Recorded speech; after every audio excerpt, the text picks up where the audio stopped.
नमस्कार, मैं कुलदीप भारद्वाज। नमस्कार इंडिया के आज रात की इस चर्चा के अंदर आप सभी का हार्दिक अभिनंदन करता हूं। जैसा कि आपको मालूम है कि गत बुधवार को मशहूर कॉमेडियन, हास्य कलाकार, फिल्मी कलाकार, टीवी कलाकार राजू श्रीवास्तव का निधन हो गया था। लगभग 40 दिन तक वो जिंदगी और मौत के बीच में झूलते रहे और आज दिल्ली के अंदर उनका अंतिम संस्कार कर दिया।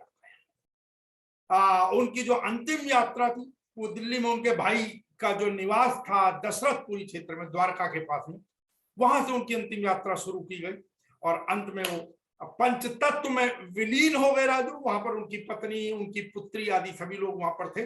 पुत्र के संदर्भ में हमारे पास किसी प्रकार की कोई जानकारी नहीं है। हम ये इसलिए कह रहे हैं क्योंकि कुछ लोगों ने हमसे इसकी जानकारी चाही थी, तो हमारे पास वो जानकारी नहीं अभी। हो सकता है वो विदेश में या कोई कारण हो सकता है शब्द का हमने प्रयोग किया, लेकिन कुल मिलाकर राजू, गुदगुदाते राजू, हंसाते राजू, गजोधर भैया राजू अब हमारे बीच में नहीं है।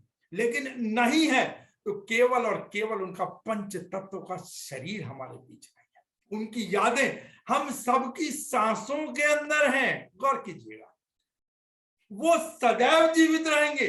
वो एक गाना था ना राज कपूर साहब की फिल्म का कि रूप बदल कर बहरूपिया फिर लौट कर आएगा, इस प्रकार के शब्द थे। तो राजू आएंगे और मैं कहूंगा एक बात कि राजू आने वाले पुराने लोगों के भी उन्होंने किस स्तरीय कॉमेडी की, छिछोरापन उसके अंदर लगभग नहीं था। और जो आज के समय में प्रचलित लोग हैं उनके भी कहीं ना कहीं आदर्श राजू ही रहे, राजू श्रीवास्तव ही रहे। और मैं समझता हूं आने वाले जो कॉमेडियंस हैं, आने वाले जो हास्य कलाकार होंगे, वो कहीं ना कहीं उनके लिए राजू श्रीवास्तव प्रेरणा स्रोत अवश्य रहेंगे। नमस्कार इंडिया एक बार फिर से राजू श्रीवास्तव को भावभीनी श्रद्धांजलि अर्पित करता है। राजू आप हमारी सांसों के अंदर रहेंगे, आप सदैव याद आते रहेंगे, आपकी कला सदैव गुदगुदाती रहेगी। अब उससे आगे कि जो मरण सैया पर पड़ा है और प्रभु श्री राम भरत को भेजते हैं कि रावण विद्वत जन है, इसने सुशासन के बहुत सारे पाठ अमल में लाए हैं, जमीन पर उतारा है, सोने की लंका बनाई है। उससे तनिक जाकर ये विद्या लुप्त न हो जाए, जाकर सीख लो कि सुशासन कैसे हो। और कोई झिझक के बगैर भरत को उन्होंने सुशासन के पाठ सिखाए थे। नहीं भाई, ये किसने चला दिया ये वीडियो? नहीं, ये किसी प्रकार की कॉमेडी नहीं है, ये किसी प्रकार का कोई हास्य कलाकार नहीं है। आपको मालूम है हमारे गृह में, यार ऐसे नहीं करना चाहिए आप लोगों को ना, ये गलत चीज है। मैं क्षमा चाहूंगा, ये कोई हंसाने के लिए आपको वीडियो नहीं चलाया गया, ये गलती से चल गया। लेकिन इसके अंदर जुबान फिसल गई होगी। हमारे गृह मंत्री हैं माननीय अमित शाह जी, और जिसमें वो भरत के संदर्भ में जिक्र कर रहे हैं जब मृत्यु शैया के ऊपर, यही कुछ वीडियो है कि मृत्यु शैया के ऊपर जब रावण थे तो भगवान श्री राम ने, प्रभु श्री राम ने वहां पर लक्ष्मण को भेजा था उनके पास, लेकिन शायद जुबान फिसलने के कारण अमित शाह जी वहां पर भरत कह गए हैं। इस बात को गंभीरता से ना लें, इस प्रकार की जुबानें कई बार फिसलती रहती हैं, अनेकों लोगों के फिसल जाती है, विपक्ष के नेताओं को भी फिसल जाती है। कोई ऐसी दिक्कत वाली बात नहीं है, इसको कृपया गंभीरता पूर्वक नहीं, जुबान फिसलना समझकर आप इस वीडियो को लीजिएगा, ठीक है। आज डिजिटल प्लेटफॉर्म पर एक वीडियो बहुत ज्यादा तैर रहा है, ये बिहार का वीडियो है और इसका एक कारण है। आप देखिए कई बार क्या होता है कि बहुत सारा, आजकल बड़ा आसान हो गया, पत्रकारिता की तो आवश्यकता रही नहीं। आजकल कोई भी पत्रकार बन गया, गले में पट्टा डाल लेता है, उसमें लिखा लेता है और एक माइक आईडी ले लेते हैं, मोबाइल होता है या कोई कैमरा पकड़ लिया और पहुंच के कहीं भी किसी से भी उल्टे सीधे सवाल करने लगे, बेवजह के सवाल करने लगे। आपका कोई अधिकार बनता है या नहीं बनता है, लेकिन आप जबरदस्ती घुस जाइए, कुछ भी सवाल कीजिए, वही रटे रटाए, आप यहाँ पर किस लिए आए हैं, आप क्यों आए हैं, आप आगे क्या करेंगे, वही 3-4 चीजें उन लोगों के पास होती हैं। और ये लोग कई बार क्या होता है, बेवजह बदतमीजी पर उतर आते हैं। कारण क्या है कि इस प्रकार के वीडियो इन लोगों के कहीं ना कहीं पॉपुलर हो जाते हैं डिजिटल प्लेटफॉर्म के ऊपर। आपको भी मालूम है, कई बार आप यूट्यूब पर देखते होंगे, इस प्रकार की वीडियो आएगी, अभी अभी अमिताभ बच्चन का देहांत, और इतनी देर में तो लोग भी पढ़ उसको देखते हैं और हो गया काम। या जया किशोरी ने बताया शाम को संभोग करने के नुकसान। कि आज छिछोरापन आ गया है, क्षमा चाहूंगा। और खाली ये यूट्यूबर्स या यूट्यूब पर चल रहे पत्रकार, मैं उनकी बात नहीं कर रहा, कई चैनल भी है सैटेलाइट पर जिन पर इसी प्रकार के लोग काम कर रहे हैं। अगर आप उनका उच्चारण देख लें, एक्सेंट देख लें, तो आपको समझ आ जाएगी वो चीजें। और उससे भी आगे मैं आपको बताऊं, खाली इतना ही नहीं है, बल्कि आप देखें तो जो अखबारों के भी पत्रकार हैं कईयों के, अगर उनकी आप शिक्षा देख लें, उनका पत्रकारिता से कोई लेना देना नहीं है, और गले में गमछा डालेंगे और घूमने चल देंगे, लोग भी कहेंगे आइए पत्रकार साहब, आइए पत्रकार साहब, आइए पत्रकार साहब, और लेके आपकी खबर पास ऑन कर देते हैं, स्ट्रिंगर या जो भी कुछ रहे। सवाल ये कि कोई बात नहीं है, कोई भी व्यक्ति आए, कोई भी सवाल करे, लेकिन एक गरिमा होती है। आप जबरदस्ती किसी के मुंह के अंदर माइक ठोक दे जाकर, वो चीज नहीं होती। आप उल्टे सीधे सवाल, कई लोग यहाँ दिल्ली के जंतर मंतर पर घूम रहे होते हैं, वो लाइव फेसबुक पर लाइव करेंगे, आपको दिखाएंगे ऐसा, और सवाल बिना, वो सवाल ही नहीं होते, चुभाने वाले, बिना मतलब। और कई बार उन लोगों का मकसद होता है आप लोगों को उकसाना, आप लोगों से अपशब्द निकलवाना, और कभी कभी जातिगत आधार पर या धार्मिक आधार पर अपशब्द निकलवा देना, ताकि फिर आपके विरुद्ध एक केस बन सके या आपके विरुद्ध कोई मुहिम चल सके। ऐसे लोगों के ऊपर लगाम लगाना बहुत जरूरी है। अब ये कई लोग कोई मासिक अखबार रजिस्टर करा लेते, कोई कुछ करा लेते, कोई उद्यम में रजिस्टर करा लेते, और आ जाते हैं कि जी हम तो पत्रकार हैं। ये वीडियो सबक है ऐसे लोगों के लिए। देखें, मैं पत्रकार हूँ, एक क्वेश्चन आपसे पूछूंगा। मेरे पहले कुछ सवालों का जवाब दे दीजिए, उसके बाद आप जो पूछेंगे मैं आपसे। आप हमारा टेस्ट लेंगी। मैं बताइए मुझे कि खाद्य संसाधन क्या होता है। मैंने टॉपिक लिखा हुआ है बोर्ड पे। मैं क्यों सवाल बताऊँ मैम, आप बताइएगा ना प्लीज। कि बच्चों, आप जो है इनका सवाल जो मैंने इनसे पूछा कि खाद्य संसाधन क्या होता है, हमको कहाँ से मिलता है, आप बताएंगे?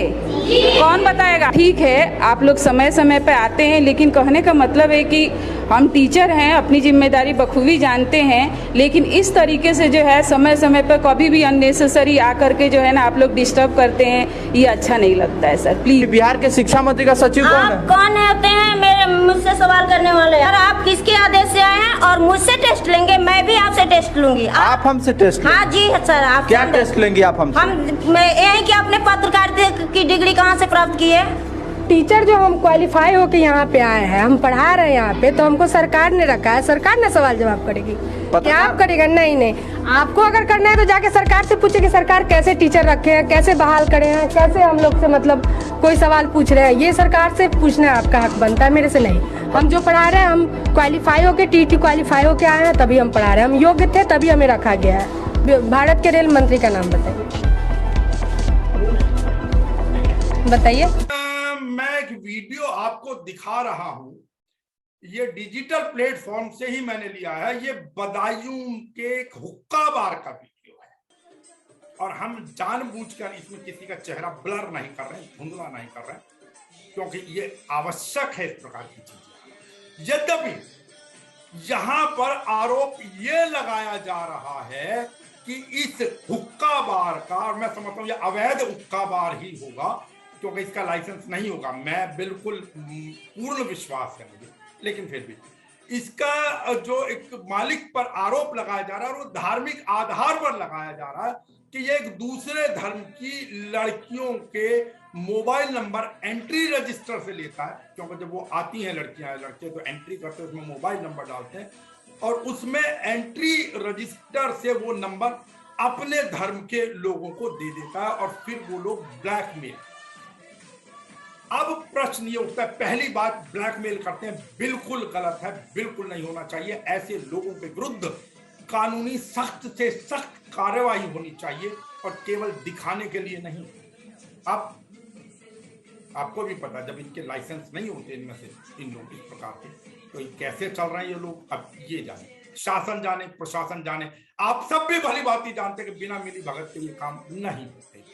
अब दूसरा प्रश्न जो मैं उठाना चाहता हूं कि इस प्रकार के बाद फिर अनेकों लोग, हमारे पारिवारिक लोग, हमारे परिवारों के लोग, और बड़े सारे हिंदू संगठन ये आवाज उठाते हैं, शोर मचाते हैं जाकर कि भाई लव जिहाद हो गया, लव जिहाद।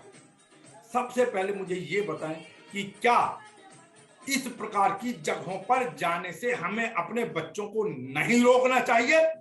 एक चीज। दूसरी चीज, आप कह सकते हैं जी हम 24 घंटे कहाँ उन बच्चों के पीछे रहें, बिल्कुल ठीक है, लेकिन क्या आप अपने बच्चों को, जब आपका बच्चे असमय आते हैं, देर से आते हैं, आप टोकते हैं?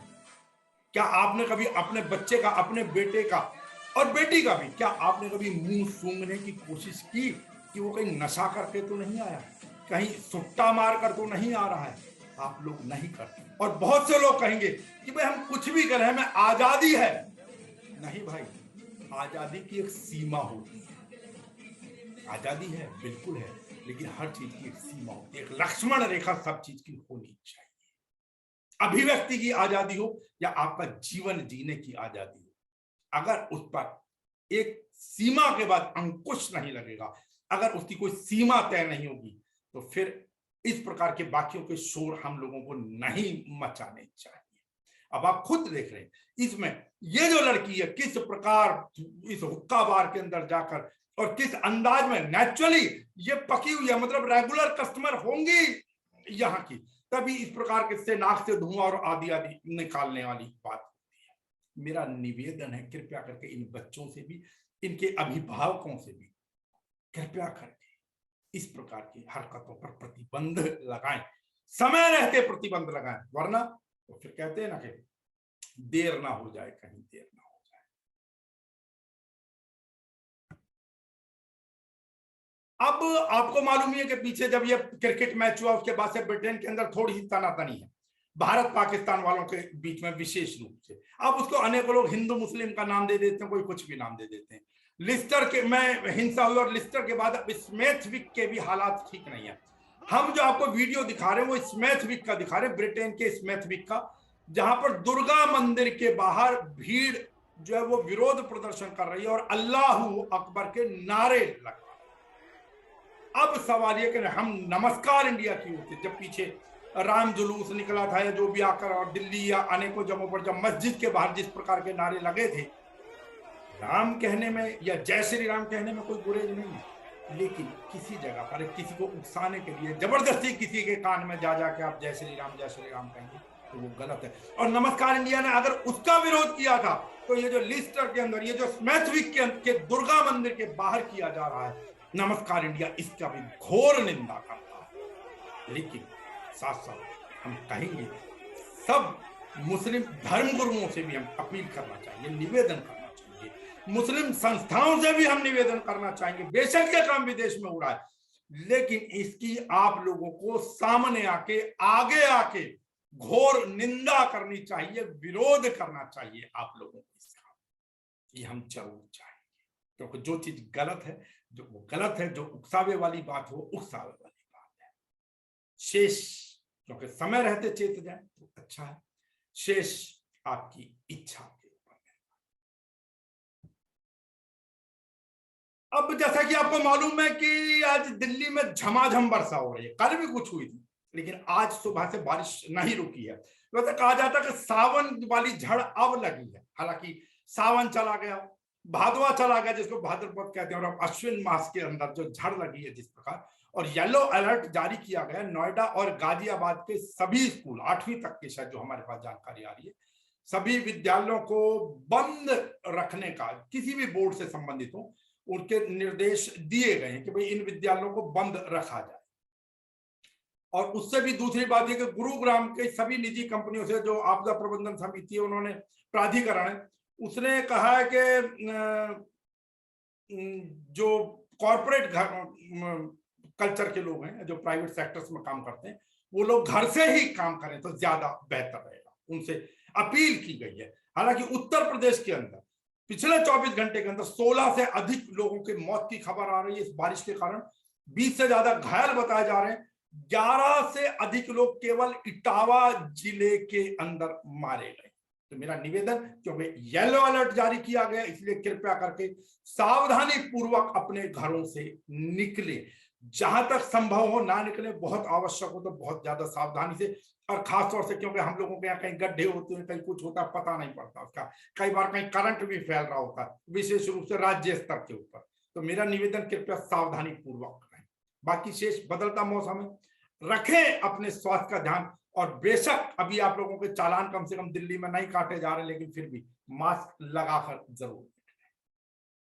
तो करें स्वीकार। नमस्कार इंडिया का। नमस्कार।